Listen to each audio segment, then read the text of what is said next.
اللہ سے اس پہ عمل کر رہے ہیں وہ کام آپ کے سامنے رکھتا ہوں۔ نماز کا کوئی رکن چھوٹ جائے،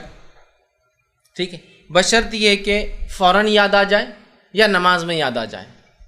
ٹھیک ہے، اس سے نماز باطل۔ نماز کا کوئی رکن نماز کی حالت میں آپ بھول جائے، نماز میں یاد آ گیا ایک رکعت شاید بھول گئے، شک ہو رہا کہ فلاں کیا تو آپ نے سجدے سہو کر لیا، یا پھر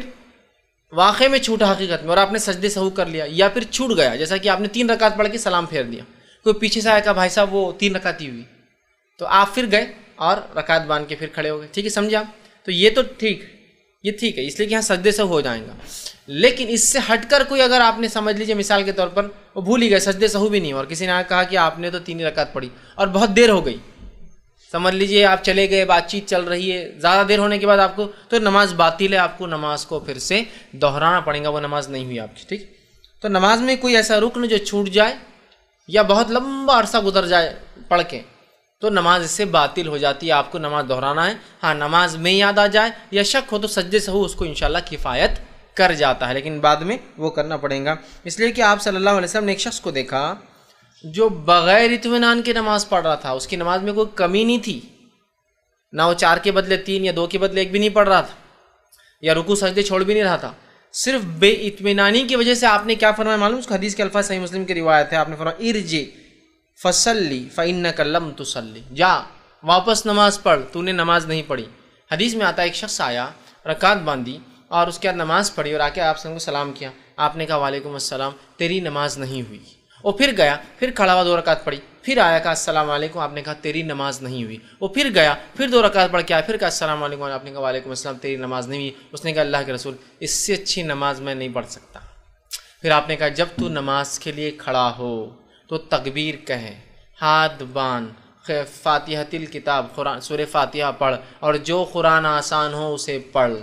اس کے بعد اللہ اکبر کہہ کے رکوع میں جا، اتنے دیر رکوع کر کے تیری ریڑھ کی ہڈی سکون اختیار کر لے، پھر کھڑا ہو سمیع اللہ لمن حمیدہ، اتنے دیر کھڑا ہو کہ تیری ریڑھ کی ہڈی سکون اختیار کر لے، اس کے من کے سب جگہ پر آ جائے، اس کے بعد پھر تو سجدہ کر، اتنی دیر سجدہ کر کے ریڑھ کی ہڈی سکون میں آ جائے، پھر سجدے سے اٹھ، اتنی دیر بیٹھ کے ریڑھ کی ہڈی پھر سکون میں آ جائے، پھر دوسرا سجدہ کر، اتنی دیر کر کے ریڑھ کی ہڈی سکون میں آ جائے، پھر سجدے سے سیدھے نہ اٹھ بلکہ بیٹھ، اور پھر اس کے بعد کھڑا ہو اور پھر قرآن پڑھ، اور ایسے ہی ساری نماز مکمل کر۔ مطلب وہ جلدی جلدی پڑھ رہا تھا، جس کے وجہ سے جو سٹاپنگ ٹائم ہے، جو رکنے کا وقت ہے، جس میں سکون ریڑھ کی ہڈی اختیار کرے، وہ نہیں مل رہا تھا، تو آپ نے کہا کہ واپس جا، تیری نماز نہیں ہوئی، دوہرا اسے، 3 بار پڑھایا آپ نے اس کو نماز۔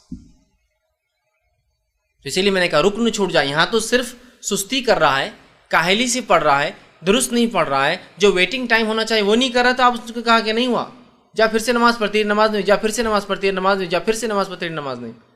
تو بہت احتیاط کرنا چاہیے۔ ہمارے پاس دیکھا گیا بہت عدم اطمینان، مطلب اطمینان کے خلاف ہماری نمازیں ہوتی ہیں، اور ایسی نمازیں ہوتی ہیں کہ الحمدللہ 1.5 منٹ میں 2 رکعت، سپیڈ دیکھیے آپ نماز کی، 1.5 منٹ میں 2 رکعت،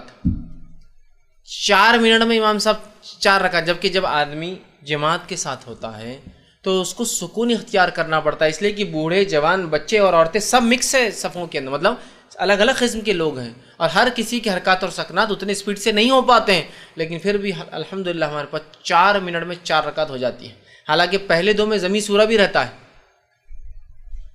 4 منٹ میں۔ اور ایک جگہ تو میں نے انتہا دیکھی، مسجد میں داخل ہوا، الیکٹرانک گھڑی چالو ہے،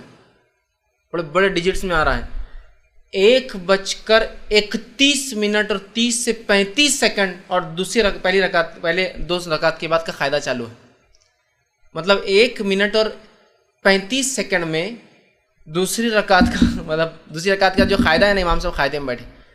شاید جلدی، اب الیکٹرانک گھڑی میں تو جلدی کھڑے ہی نہیں ہوتا کوئی، کہ تو ایگزیکٹلی 29 1 29 30 تو سب بیٹھے ہوئے، ابھی آدھا منٹ ہے، 31 32 31 32 33، وہ آتا 50 55 56 57 58، جب سب 0 ہوتا تو وہاں سب کھڑے ہوتے مقتدی، اب رکعت باندھے ہوں گے، تو 1 منٹ 35 سیکنڈ کے اندر قاعدہ چل رہا ہے۔ یہ تو پہلی 2 رکعتیں لمبی ہوتی چونکہ ضمی سورہ ہے، بعد کی 2 کی سپیڈ کیا ہوں گی اندازہ لگائیے۔ تو میں جب مسجد میں کھڑا تھا، اب صف تک جانے تک تیسری ہو گئی ان کی، قاعدے سے اٹھ چکے، تیسری بھی کر لی، 3 منٹ میں اس دن نماز ہوئی ماشاءاللہ 4 رکعت۔ کیا کہیں گے آپ اس کو؟ آپ نے اس شخص کو دیکھا. اب اطمینان آنا کس کو کہتے ہیں کہ رکوع میں آپ گئے, ریڑھ کی ہڈی سیدھی ہو جائے, سبحان ربی العظیم, سبحان ربی العظیم, سبحان ربی العظیم. جب آپ اتنے آسانی سے آہستہ پڑھیں گے تو یہ سکون میں آ کے ریڑھ کی ہڈی. سمیع اللہ لمن حمدہ, ربنا ولک الحمد, یا پھر ربنا ولک الحمد حمدا کثیرا طیبا مبارکا. آگے ریڑھ کی ہڈی سکون, اللہ اکبر. پھر آپ کا اب حال تو یہ کہ اللہ اکبر اللہ اکبر اللہ اکبر اللہ اکبر. یہ کیا تھا معلوم ہم کو؟ 2 سجدے تھے. اتنے اسپیڈ سے اللہ اکبر اللہ اکبر اللہ اکبر اللہ, اتنے جلدی آواز آتی اور کھڑے ہو گئے. سجدے تھے یہ, جبکہ آپ نے منع کیا کہ ایسے سجدے نہ کرو جیسے کوے ٹھونگ مار رہا ہے. کوا دیکھ کتنی جلدی کوئی چیز اکھاتا ہے زمین پر, چڑیا ٹھونگ مار رہی ہے, کوے کی ٹھونگ کی طرح مت مارو سجدے ایسا کھٹ کھٹ کھٹ کھٹ. تو احتیاط کرنا چاہیے. تو یہ تو اطمینان نہیں حاصل کیا تو آپ نے کہا حدیث میں الفاظ ارجع فصلی فإنک لم تصلی, جا واپس نماز پڑھ, تیری نماز نہیں ہوئی. تو رکن چھوٹنے کا اس لیے میں نے اس میں لایا کہ اس سے نماز باطل ہو جاتی ہے, آپ کو دہرانا پڑے گا. اسی طرح دوسری چیز